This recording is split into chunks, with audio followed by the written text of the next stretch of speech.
unlike when, as firefighters, we go to a structure fire, we know what the immediate hazards are, and we can kind of forecast what's going to happen in the future as you preach what your message is, to see bad things happening before they happen so we can prevent them. Well, in the situation of roadway incidents, the time where we can foresee the bad things happening are really right now before we're out on the road. Once we are out on the scene, you don't have the time to foreshadow this event because it's going to happen that quickly. Stay tuned. Coming up, I interview John Gonzalez from Florian ReApparatus, a company focused on improving responder safety on roadway incidents.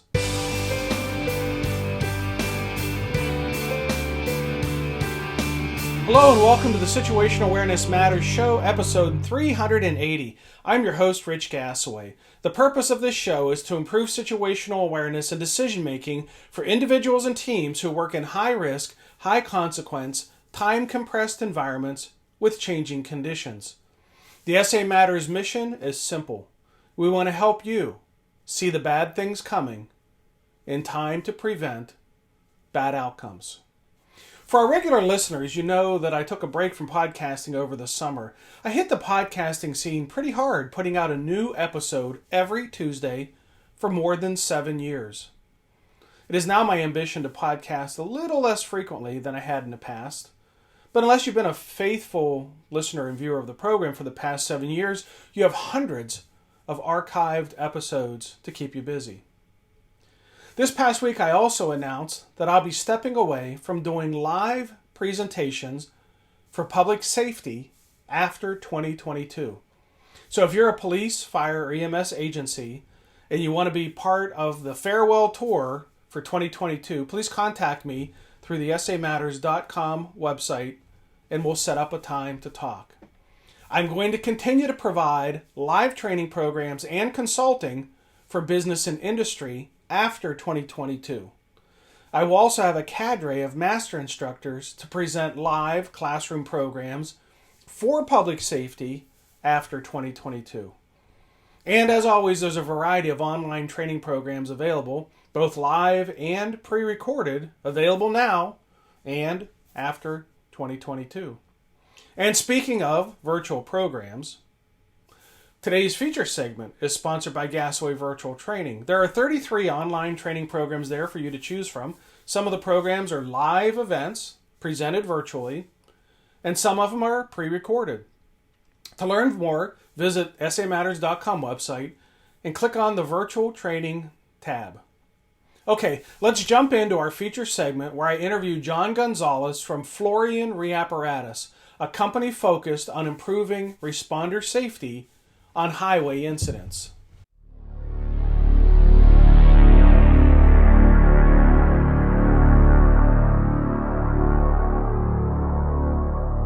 Welcome everybody to the Situational Awareness Matters Show. I'm Rich Gassaway, your host, and today I have a really special guest. I have John Gonzalez. John and I met, I don't exactly remember if we met before I came to Toms River and did the program in 2016, if that was the first time we met, but I went there and I did a program for him.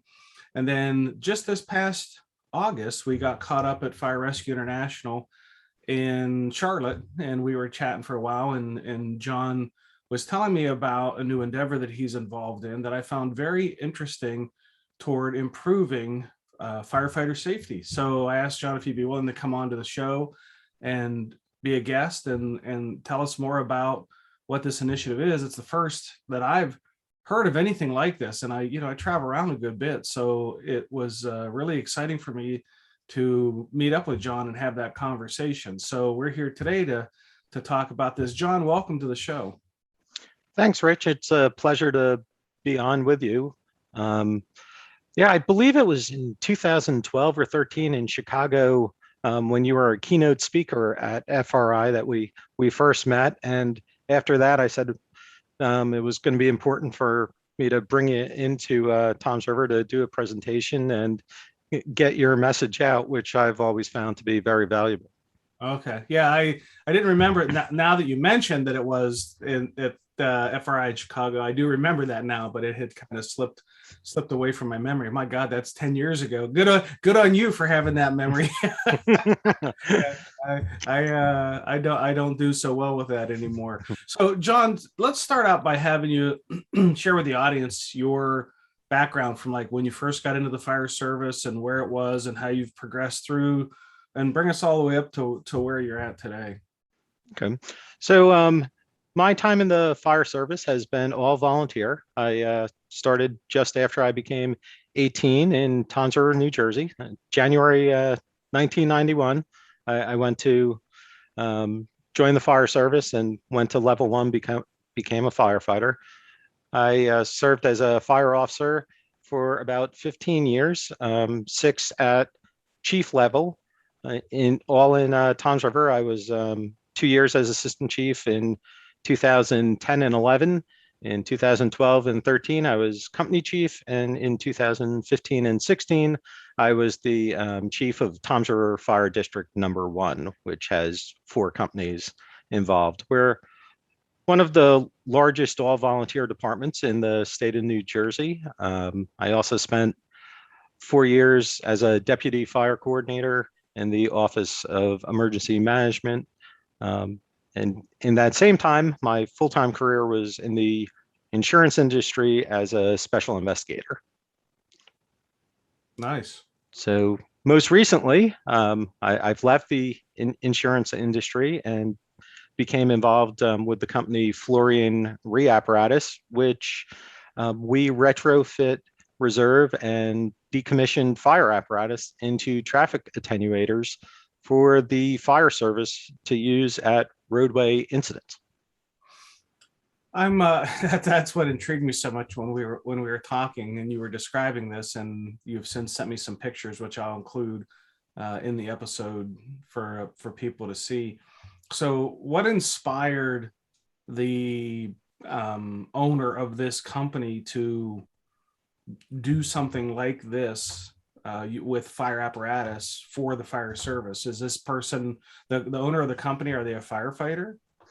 No, they aren't a firefighter. Actually, the owns structural steel company, and he was involved in a project at Newark International Airport on 9/11 when the planes hit the tower. They were working on construction of a terminal.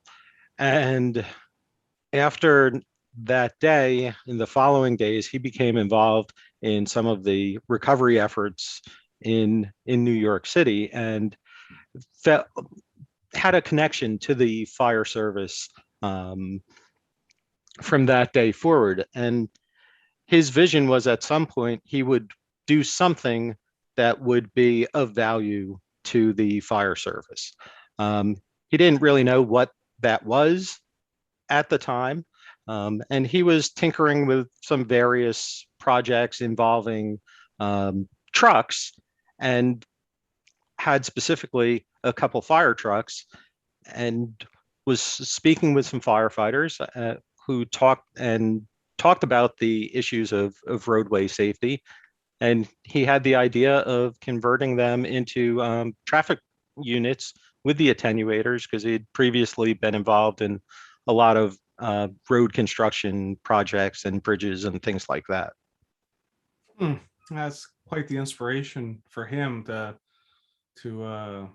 look out for the fire service like that. I'm kind of impressed with that. Let's shift and talk about what are the issues with traffic and highway safety and highway incidents with first responders. What, for those who might not know, is this a big deal or not? What's the issue here? Well, it is definitely a big deal. There's a lot of struck by incidents that happen, and serious injuries and fatalities. As a matter of fact, just this morning, there's reports out of Florida of a struck by incident where a lieutenant was struck shortly after arriving at a motor vehicle crash in Palm Harbor Fire Rescue. Apparently, the reports are a lieutenant was in critical but stable condition, and the driver of the truck that struck their squad was pronounced dead at the hospital, and that was just overnight today. So I know you don't know the particulars of this incident because this just happened, and I saw the announcement also.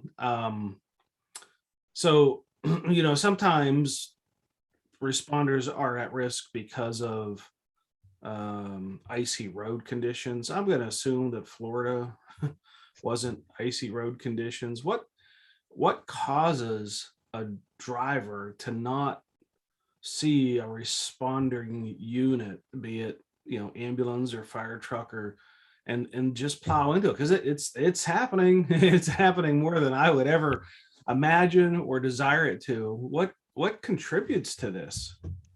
Well, one of the things that contributes is what's referred to as the D driver. That phrase is picking up some traction in the fire service, and it's my understanding that that phrase was initially conceived by Chief Ron Moore out of Texas, and the list of D's in the beginning were distracted, drunk, drugged, or drowsy, and now it just seems like the list of D's continues to grow, with disrespectful, disgruntled, dangerous, daydreamers, and there's just plain dumb.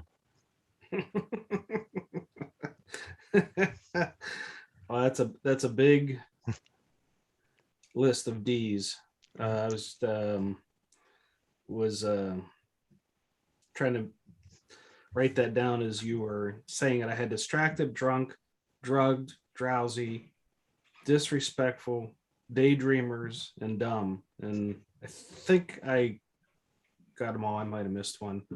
And I think there's more every day that can be applied. And just from traveling and seeing what's on the roadway, people are in their own world out there, and they don't care about anything.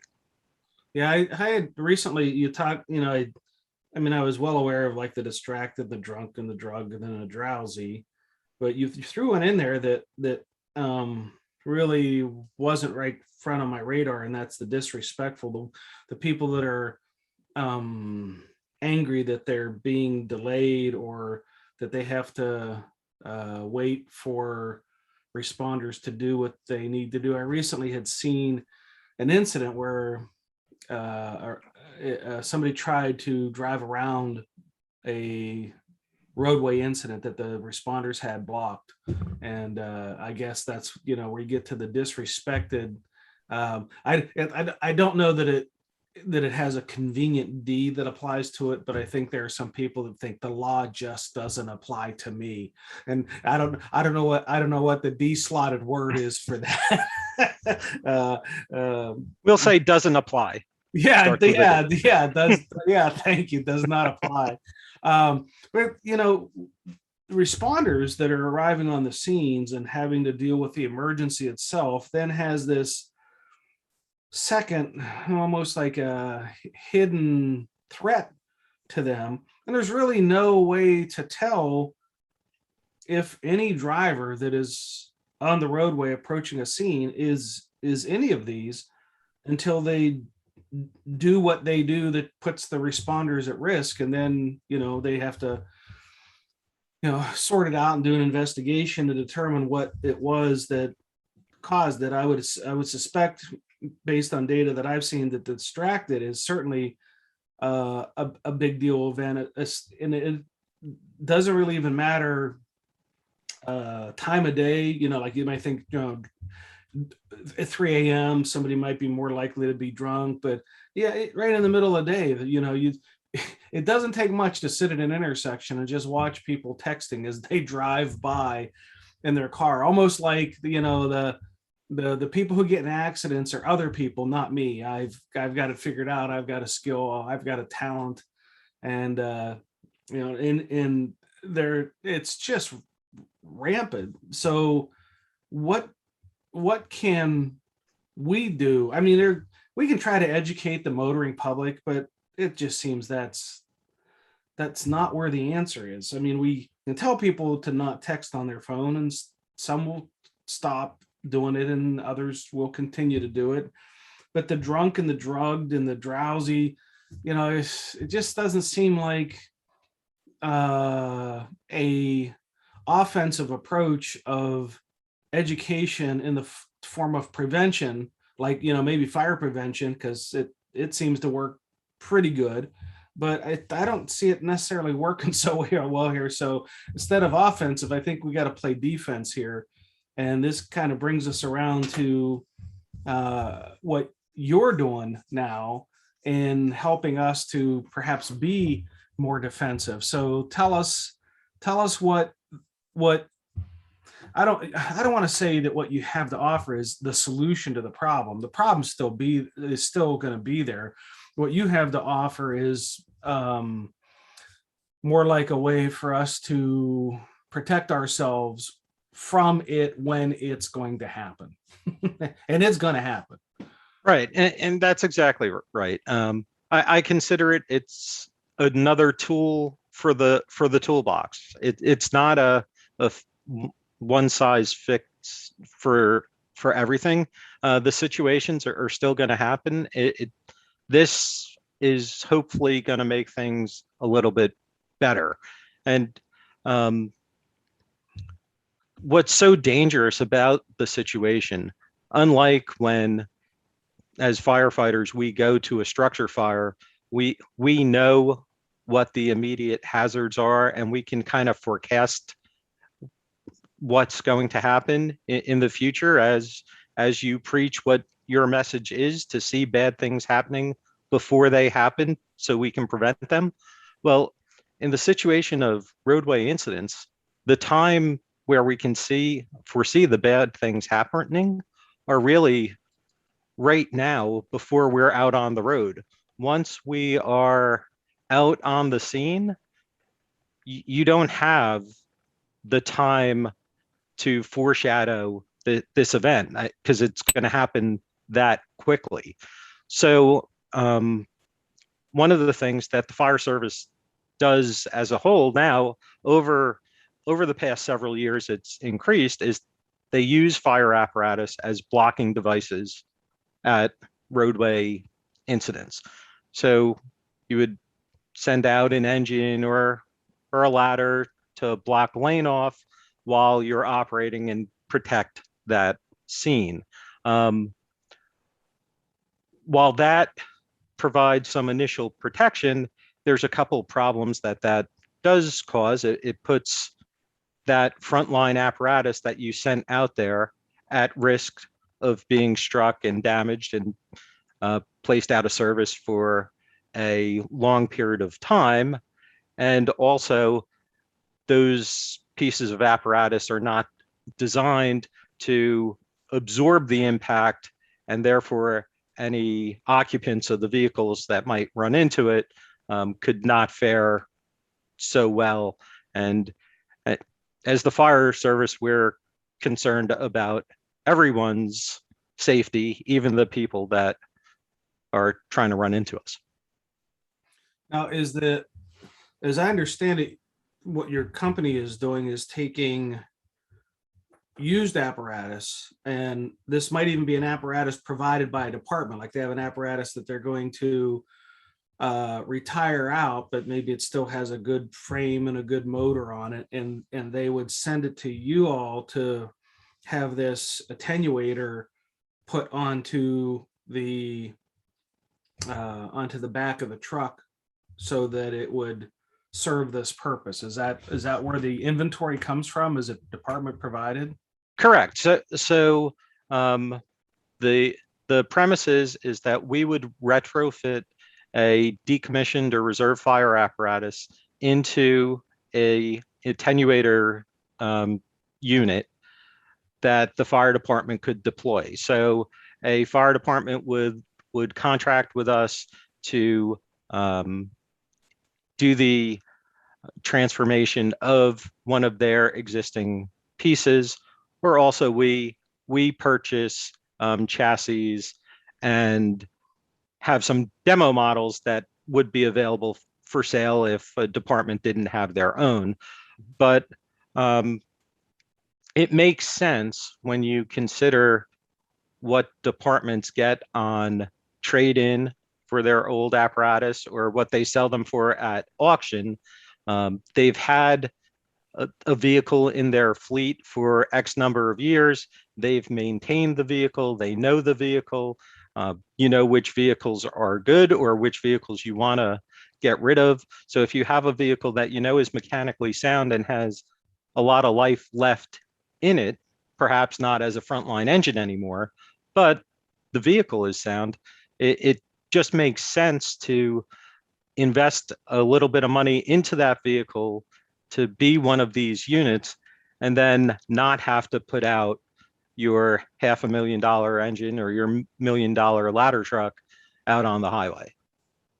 Does make sense. John, do you mind if I do a screen share and bring up the pictures that you had sent me, and you can kind of, we'll just go through each of them. You can just kind of talk us through some of the features and the things that we would be looking for or want to have in a vehicle like this.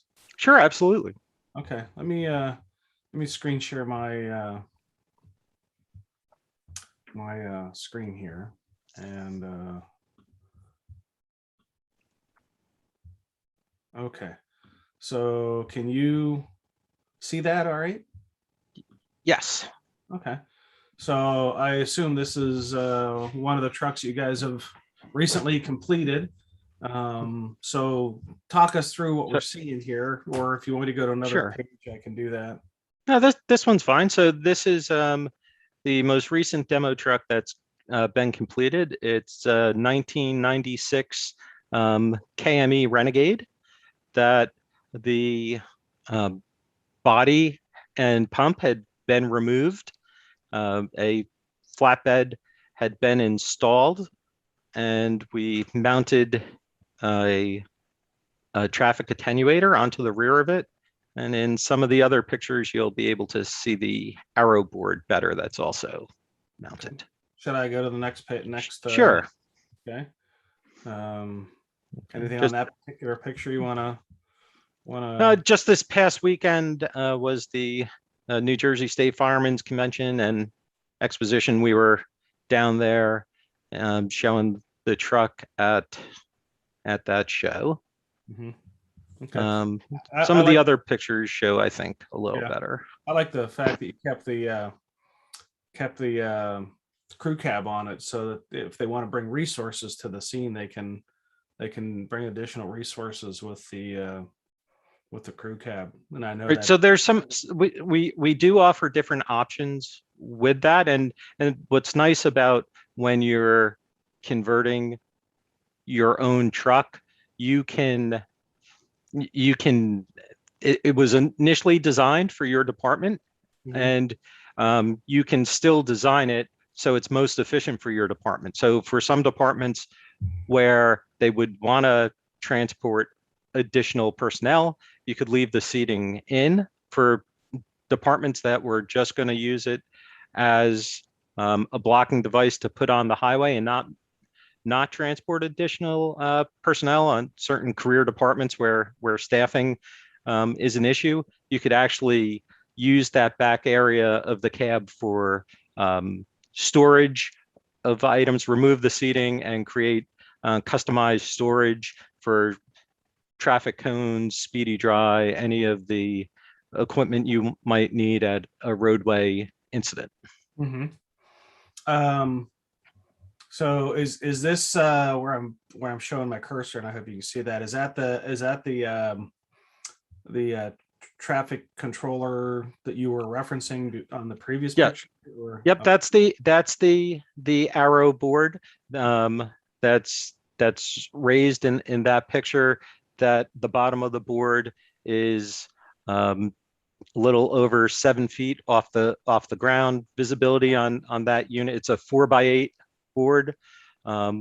Visibility is up to a mile on that unit. So when the attenuator is deployed, it folds fully down. We raise the arrow board, and you can select on the display how you would want the arrows to flash to give traffic a direction, instruction as to what direction that they should be going.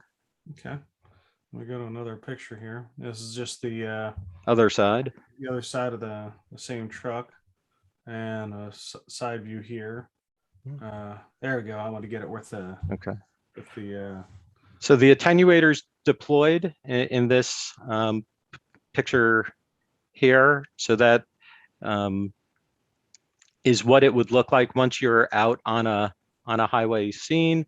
You deploy the attenuator, and as opposed to what fire departments are currently used to as either a block to the left or block to the right, the attenuator trucks are inline blockers, so they would be blocked in line with traffic as opposed to across multiple lanes. Okay.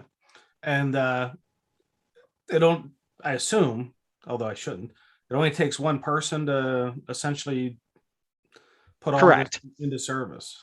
Correct. So all that's required for this unit is a driver. The controls to deploy the attenuator and activate the arrow board are all within the cab. So the driver never needs to exit the vehicle to deploy them. And that's done intentionally. So you keep the driver out of the road. Some commercial attenuator trucks that are used at road constructions, the controls are mounted outside of the vehicle. But the way we make our trucks, all the controls are mounted inside of the vehicle. Okay, good. Now, let me see if I got another picture here. Oh yeah, so that would be with the arrow stick operating from the rear of the truck. So if someone was thinking, well, we don't necessarily have the staffing to put a additional vehicle on the road, if they were going out with a crew of 3 on their engine, they could just take one of the crew of 3 and have them drive this out, set it up, park it, and then join their crew and perform whatever crew related activities they need to do then, right? This truck doesn't have to have a constant operator, right? Correct. No, once the truck is deployed, it can just be left at the scene in its deployed position. You don't need an operator to remain with it. From my understanding, one of the departments, not that they're using this particular truck, but that has a blocker unit designated in Irving, Texas. They run blockers out of their decommissioned engines. They put some arrow sticks on the units, and my understanding from some reading is that they take someone off their ladder company to drive the truck to the scene, and then after establishing a block position, that operator rejoins the crew of the ladder company. Mm-hmm. And say a community that really needed to be creative with their staffing, they could have somebody from their public works department drive that truck out to an incident, that instead of trying to block with, say, the public works dump truck or something like that, they could have a truck that's responding, but still staffed by a public works employee, but doing a much more effective job of dealing with traffic and with a very specific purpose for that piece of equipment. Versus, again, like you said, if you can block with your, we already block with our engine, or we already block with our ladder. Yeah, but let it get hit, and you're going to have one of your, frontline pieces of equipment out of service for a long time, and it's going to cost a lot of money to fix it. And absolutely, this quickly becomes a very cost-effective way of helping to deal with traffic incident management issues without putting frontline apparatus at risk. And I think that's part of what intrigued me so much about our conversation at FRI. And, it just makes so much sense. Where can responders go, just to shift on the topic here for a moment, where can responders go to learn more about traffic incident management and the things that they need to know, or classes they can take, or what's out there? I'm gonna stop the screen share so we can just get back to the conversation here. Yeah, okay. So what's out there for responders to be able to learn about how and when it would be appropriate for traffic blocking and how to do it properly and all of that?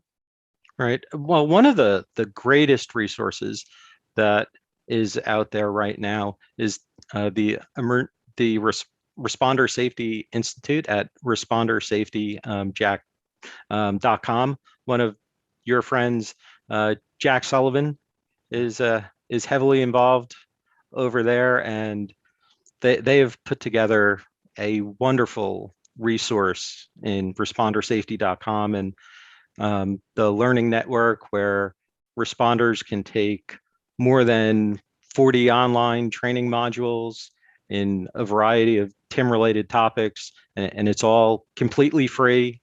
All you have to do is register if you're a responder. That is probably the best resource that I'm aware of that's out there for anything related to traffic incident management and the whole topic of responder safety. Yeah, I've had Jack as a guest on the show, so in the show notes I'll put the link to the episode where I interviewed him and where he talks about the mission of the Responder Safety Institute. What is there anything that you would want to share that you haven't had the chance to share because I didn't ask you the right question? Right. Well, there's a couple things that to just explain what our mission is. So at Florian Re Appratus, our mission is broken down into three primary objectives. We want to help save lives, protect property, and save money. So we save lives by producing these trucks that'll reduce civilian and responder fatalities and serious injury. We can reduce the number of secondary crashes by providing advanced warning with the DOT compliant arrow or message boards. The attenuator helps to protect the occupants of that D driver vehicle when all the advanced warning and everything else fails and they still run into the back of it. Protecting property, we create a physical barrier to reduce exposure to the other emergency vehicles already at the incident scene. We're using vehicles designed for the purpose of blocking assignments as opposed to your frontline apparatus. As firefighters, we know that we'll get whatever the job that has to get done with whatever tools or resources we have at any given time. So the purpose of this is just to add a dedicated tool to that toolbox so we can more efficiently get the job done. And then finally, saving money. To retrofit one of these vehicles that you already own, you're extending the life of a capital investment that you've already made. You're decreasing personnel costs with fewer emergency responder struck by injuries. You lessen your repair costs and time compared to a frontline suppression vehicle. And you can reduce your insurance claims, which potentially will have a reduction in your insurance premiums as well. So that's the full concept of what it is that the service that we're trying to provide to the emergency responder community. Where is the company located at? We're located in New Jersey, Central Jersey, Monmouth County. Okay. And if somebody wanted to learn more or follow up with you or contact somebody, what's the process here? You could go to our website at www.florian Florian ReApparatus. That's ReApparatus.com. And on any of the pictures that you have, the QR codes on those images will work and bring you right to our website, where all our social sites are also linked. Okay, I'm going to bring that website up here.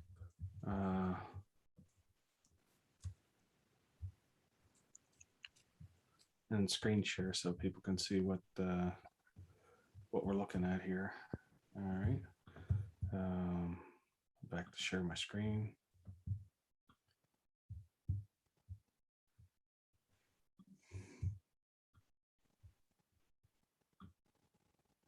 Okay, so can you see that okay?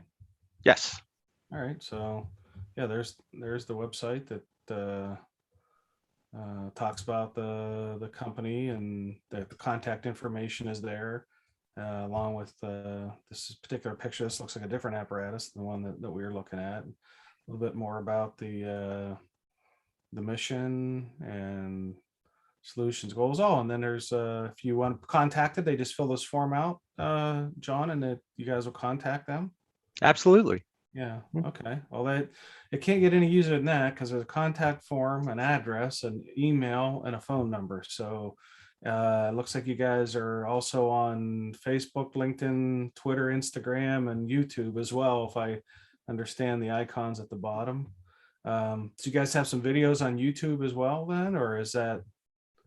That's still a work in progress. That they'll be up there before too long. Yeah. Okay. So that's easy to find, and it looks like it's got everything that somebody would need if they wanted to find you. Anything else we need to discuss on today's show? No, it's just it's a serious topic. Over the past several years, responder safety puts out stats each year as far as fatalities. In 2020, last as of 2021 to date, we've already had 46 emergency responder fatalities. Last year there were 44 reported fatalities. So it's a serious situation, and the risk out there is great, and we need to do our best to take working on roadway incidents seriously. Make sure that you have the proper PPE, the reflective clothing, always face traffic. Like I said, there's not one solution to the problem, and maintaining situational awareness when out on roadways is absolutely key. Yeah, absolutely. I agree completely. John, thank you for being with us and sharing with us your passion. Thank you for the work that you're doing now with Florian Re Appratus. I think it's going to, I don't want to say be a game changer, because there are already some departments doing some things related to traffic, usually blocking with their apparatus. But what I think this is going to be is a way for departments to just do it smarter and more cost effective than using frontline apparatus. And I wish you luck. I wish the company luck. I hope this takes off, because I think this could be very significant to improving responder safety. So thanks for being with me today. Thanks, Rich. It was a pleasure. Thank you, John Gonzalez, for sharing your passion for traffic incident safety with us today. Since the start of the pandemic, I've had some tremendous opportunities to present my programs on a virtual platform to groups ranging in size from 6 to more than 400, with recorded playbacks being viewed over 29,000 times. Here's hoping the new COVID variants don't shut us down again, and we're able to return to some form of normalcy. I'd like to thank the organizations that have hosted live, in-person situational awareness programs since our last episode aired. Fire Rescue International in Charlotte, North Carolina, Portsmouth Naval Shipyard in Kittery, Maine, La Crosse Fire Department in La Crosse, Wisconsin, Firehouse Expo in Columbus, Ohio, virtually, University of Maryland, Baltimore County campus paramedic program, and virtually, Buckeye Partners Limited, a petroleum storage and transfer company. I'd like to thank the organizations that have allowed me to offer your members virtual programs. And if you're interested in hosting a program, live or virtual, just click on the Contact Us tab at the top of the SA Matters homepage, and I'll give you a call. Finally, remember to check out the show notes for how to subscribe to our newsletter and how to follow us on social media. There we share ideas about how to improve situational awareness, how to make better decisions under stress, and how to improve the skills of critical thinking and resilient problem solving. Well, that's it. Episode 380 of the Situational Awareness Matters show is complete. Thank you again to my guest, John Gonzalez, for sharing your story with us today. And thank you to our viewers and listeners for sharing some of your valuable time with me today. I really appreciate your support of the SA Matters mission. Be safe out there, and may the peace of the Lord and strong situational awareness be with you always. You've been listening to the Situational Awareness Matters show with Dr. Richard Gasaway.